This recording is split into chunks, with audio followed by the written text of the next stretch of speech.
Bienvenidos, queridos hermanos, a un programa más de Proyecto Dominus Tecum.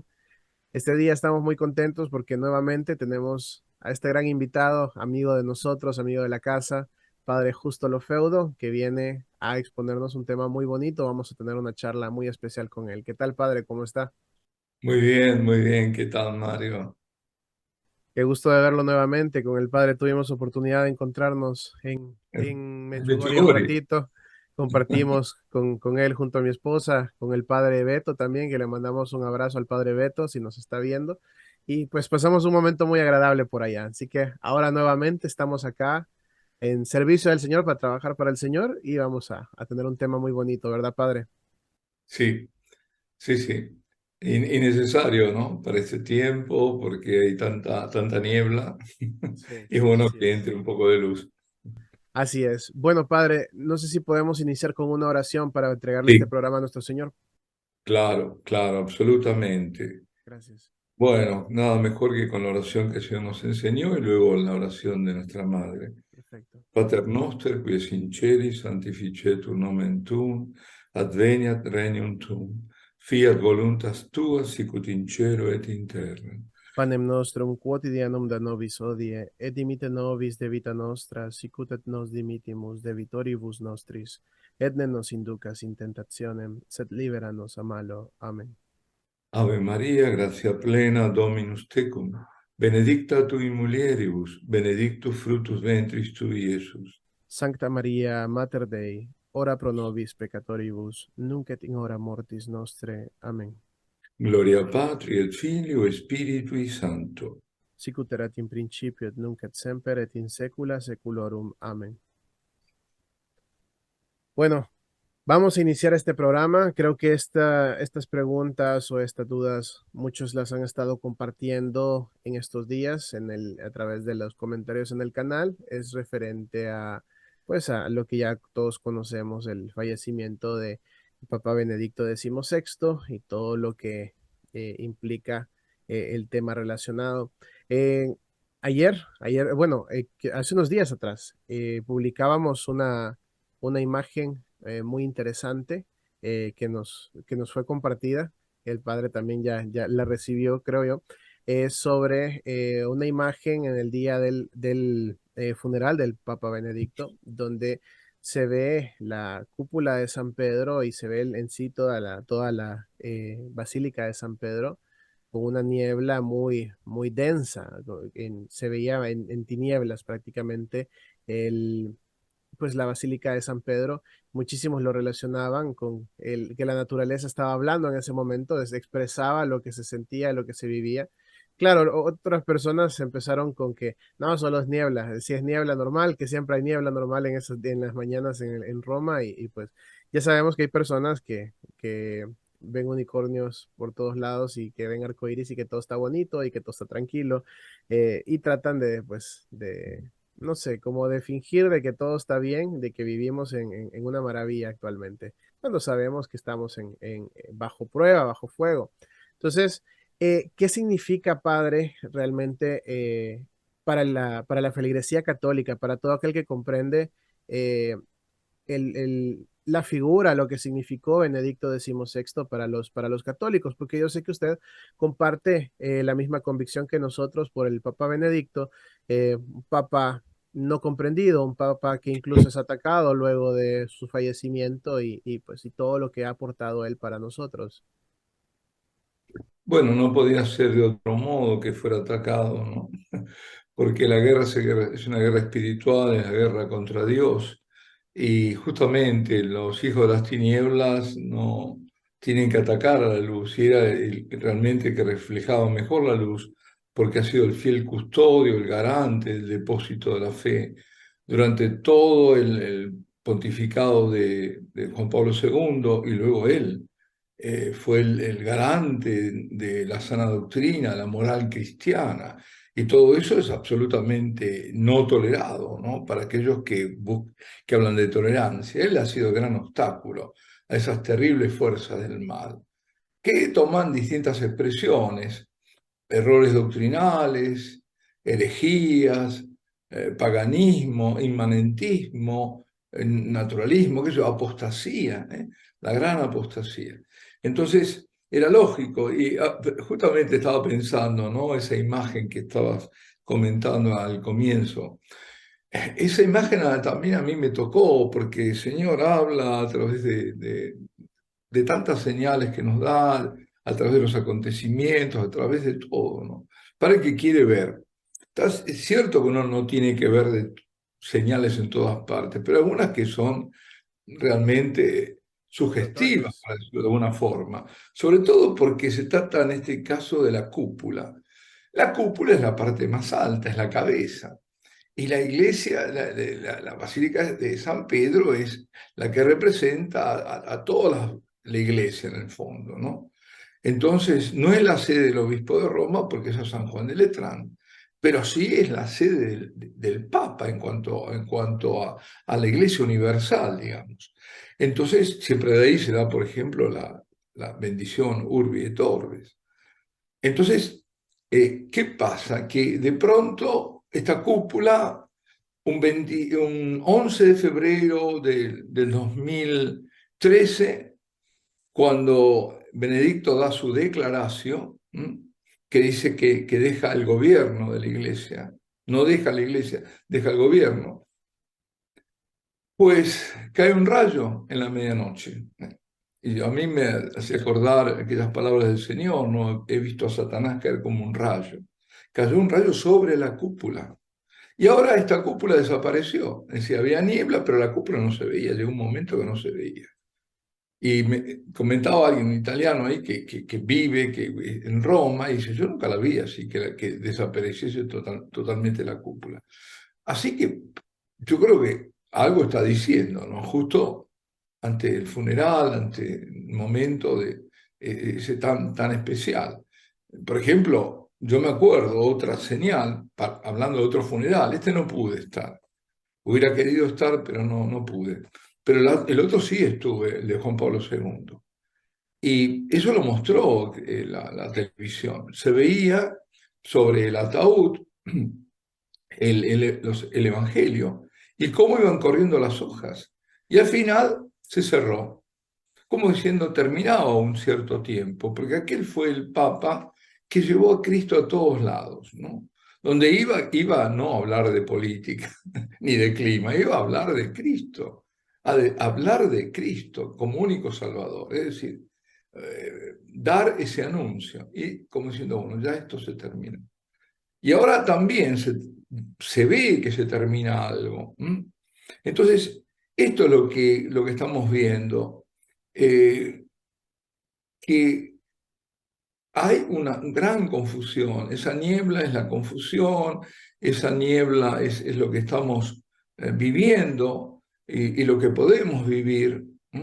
Entonces, claro, Benedicto ha sido ese obstáculo y no ha sido soportado y lo han atacado de una forma increíble, calumnias tras calumnias, le han adjudicado cosas que justamente a él, que fue, qué sé yo, el que destapó el tema de los escándalos sexuales, como que él cubría eso. Bueno, era infamia tras infamia. Recordemos lo de Ratisbona, ¿no? Se le echaron todos encima, nadie lo defendió, era un hombre en total soledad. A Fele, lo contó él, al que era en ese momento el superior de la fraternidad sacerdotal San Pío X, le había dicho, esto fue el comienzo incluso de su pontificado, dice, mi autoridad llega hasta esa puerta, hasta la puerta del despacho. No le hacían caso, lo ignoraba. Por ejemplo, qué sé yo, una cosa que era evidente, la reforma de la reforma. ¿Quién lo hizo? ¿Dónde se hizo esa reforma de la reforma? Que, por ejemplo, que lo había insinuado el cardenal Sare, también lo desautorizaron. Por ejemplo, dirigirse hacia el sagrario, si era posible poner el sagrario en el centro, en ciertos momentos, en ciertas oraciones, para que nos diéramos cuenta que estamos todos, no es un, un contrapunto entre el sacerdote y la asamblea, donde no se ve dónde está Dios, sino realmente que todos estamos dirigiéndonos a Dios. Pues esas cosas que él quería hacer nunca fueron hechas, nunca, nunca. Y luego cuando, por ejemplo, pidió, menos mal que en España se hizo, y en los países hispanoparlantes, creo que están todos, es así, cuando pidió cambiar el por todos por muchos, El momento eh, de la consagración. Así en el momento de la consagración, exacto. El momento de la consagración del vino, ¿no? el vino, así es. Entonces ahí, pero en Italia todavía se dice per tutti, no per molti. Es decir, no se ha hecho, no se ha hecho. Bueno, y así un montón de cosas. Entonces, esto es simplemente nada, esto es, es el botón de muestra, pero en todo ha sido, y aún hoy, como decías, ¿no? Siguen vituperándolo y calumniándolo y diciendo de todo. Entonces, esa es la realidad de esta lucha que es contra él como vicario de Cristo que representaba a Cristo. Entonces, a él iba todo, todo apuntaba a él. Todos los medios, todo, todo, la finanza. Recordemos, el momento de la declaración, antes de ese momento, el sistema SWIFT, que es un sistema interbancario de transferencia, lo cortaron. No, no pueden ser transferencias para el Vaticano. No podían ir a los cajeros automáticos porque no daban dinero. No podían pagar los sueldos en Vaticano. Bastó que diera la declaración y todo se normalizó, como si nunca hubiera ocurrido nada. Pero es que son tantos, para el que quiere verlo, claro, obviamente. Si Claro, no se claro. quiere ver o si se ignora o si se quiere ignorar, bueno, todo está normal, todo bien. Como cuando fue esa declaración del 11 de febrero, ¿no? Fue una cosa tremenda. ¿Pero cómo? Y lo tomaban como bueno, no, pero es normal. Y todos lo decían. Incluso personas que no deberían hablar de esto. Qué sé yo. Por ejemplo, me refiero a los videntes, ¿no? Estoy Claro, hablando de apariciones verdaderas, ¿no? Aparición verdadera, un vidente tiene que hablar solo de lo que le transmite la Virgen o el Señor, y nada más, y no dar opiniones. exacto. Pero no decir, no, pobrecito, ya estaba viejo, entonces, bueno, y renunció por eso, ¿no? Entonces, todo esto es un conjunto de cosas que va dentro de algo mucho más grande, que es el contraste, digamos, la lucha realmente con las fuerzas estas del mal contra Dios, ¿no? Y que están personificadas en el fondo. Así ¿Por es. qué? Porque no es en abstracto, se utiliza el instrumento humano, ¿no? Exacto. Con todo lo que se ha hablado, Padre, con lo que nos ha expuesto, podríamos considerar que Benedicto era tal vez el impedimento para este misterio de la iniquidad. Y no sé si podría tal vez ampliarnos un poquito qué es el misterio de la iniquidad y en dónde se puede representar como fuerza adversaria de Dios para que podamos entender la pregunta que estoy realizando Sí, y si sí, realmente sí, él se sí. ubica como ese impedimento. Perfecto. Yo voy a ver, ahora tengo aquí la Biblia, a ver si encuentro algo, pero mientras tanto comento. Ok, El, lo que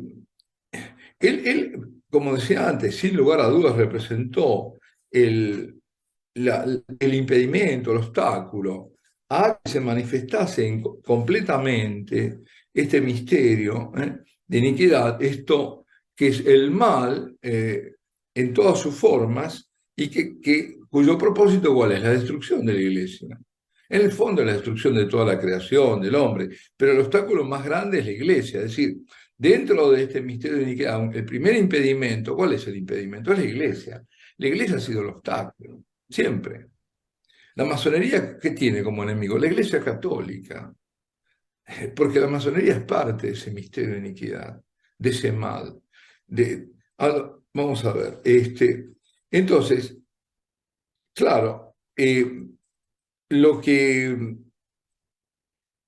él estaba representando, por supuesto, era la iglesia, nada menos que la iglesia. Por eso fue toda la, toda la ira contra ellos. Este misterio de iniquidad comienza, claro, desde el inicio, ¿no? Cuando Satanás tienta al hombre, ¿no? A rebelarse contra Dios. Pero la manifestación se hace evidente durante la vida de Cristo y sobre todo en los últimos momentos durante la pasión de Cristo. Ahí es la sinagoga, el Sanedrín, que por ahí lo llama también San Juan, esa sinagoga de Satanás, no solo para el Sanedrín, sino aquellos que se oponían y que querían, y que además lo lograron, llevarlo a Jesucristo a la muerte. Eso, ahí es donde se manifiesta el misterio de iniquidad. Y nunca paró, porque a través de 2000 años siempre estuvo oponiéndose a la iglesia, tratando de destruirla, y no lo ha logrado, no lo logrará, pero llegará un momento en que este misterio ha ido creciendo, va en paralelo y ha ido creciendo, y está ahora llegando a la cúspide, al culmen.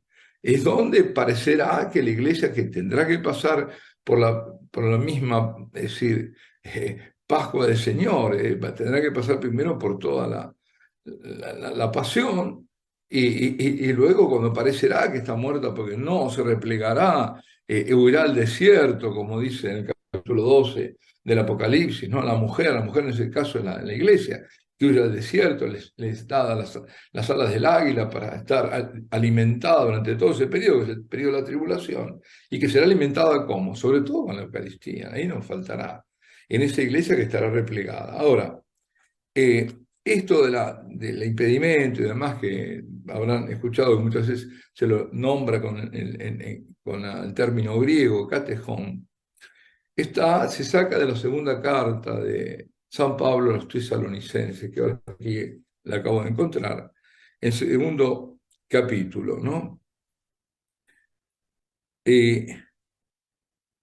Perdón, ya se me iba. Dice lo siguiente. En cuanto está hablando a los tesalonicenses, San Pablo.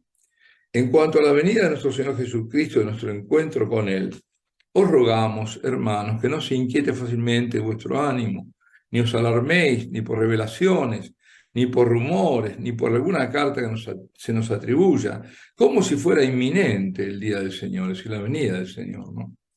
Que de ningún modo se engañe nadie, porque primero tiene que venir la apostasía. El primer señal antes de la venida del Señor es la apostasía. Y manifestarse el hombre de la iniquidad, el hijo de la perdición. Así lo llaman el anticristo. Primero tiene que venir el anticristo, tiene la apostasía, luego el anticristo, antes que se manifieste. Dice este hombre de la perdición, el hijo de la perdición, que se opone y se alza sobre todo lo que lleva el nombre de Dios o es adorado. Es decir, no soporta la adoración, no soporta. Hasta el punto de sentarse él mismo en el templo de Dios, mostrándose como si fuera Dios. Y dice, ¿no recordáis que cuando todavía estaba entre vosotros hablaba de estas cosas? Pero ahora ya sabéis qué es lo que lo impide, qué impide su manifestación, que sucederá en su momento, porque ya está actuando el misterio de la iniquidad. Aquí aparece, misterio de la iniquidad. Solo falta que sea apartado el que hasta ahora lo retiene. Acá hay dos cosas. Hay algo que lo retiene y hay alguien que lo retiene. Entonces, ese algo se ha especulado quién podía ser. En la antigüedad se pensaba que era el Imperio Romano, cuando el Imperio Romano se cristianizó.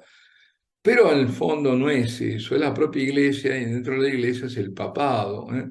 Es Pedro. Y dentro de esos papas hay uno en especial, y yo estoy convencido de que ese uno ha sido Benedicto. Entonces, ahí está el impedimento. ¿Por qué lo digo? Porque lo ha mostrado y porque se ve, a ver, por lo opuesto, se ve porque cómo ha sido atacado él, incluso ahora. Es decir, ¿por qué esa hazaña?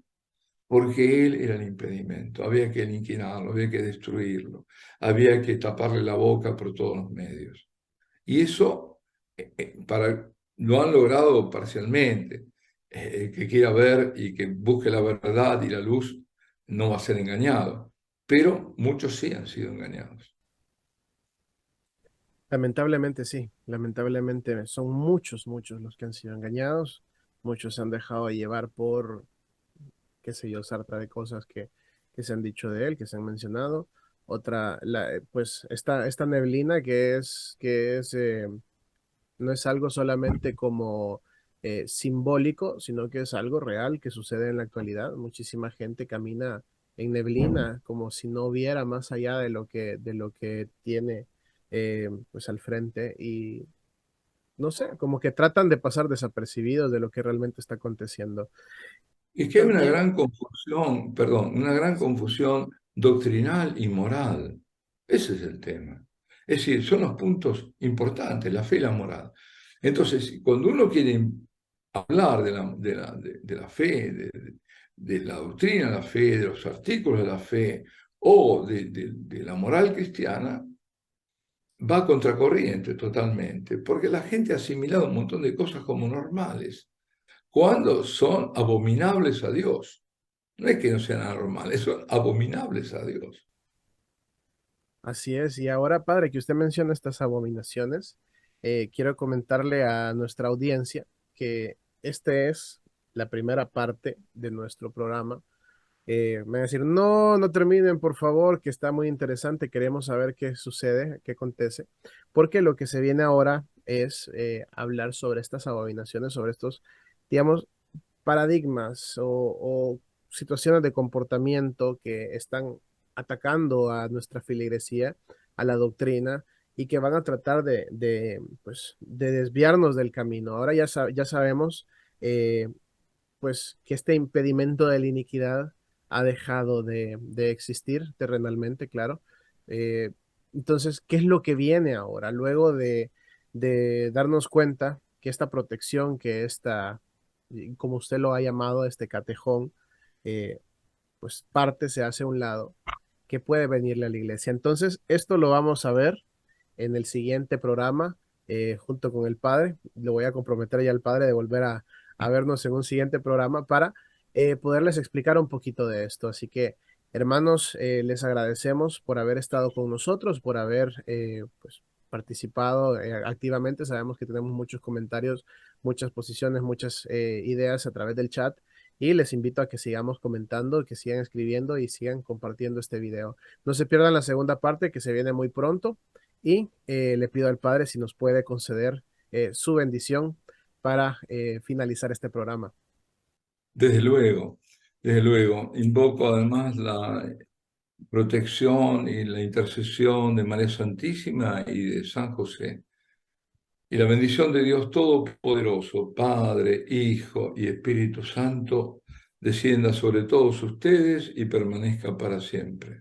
Amén. Gracias, Padre, por su tiempo y quedamos listos para la segunda parte. Creo que hemos dejado en suspenso el tema en un momento muy clave, así que vamos a seguir platicando al respecto. Gracias, Padre. Gracias, muchas gracias.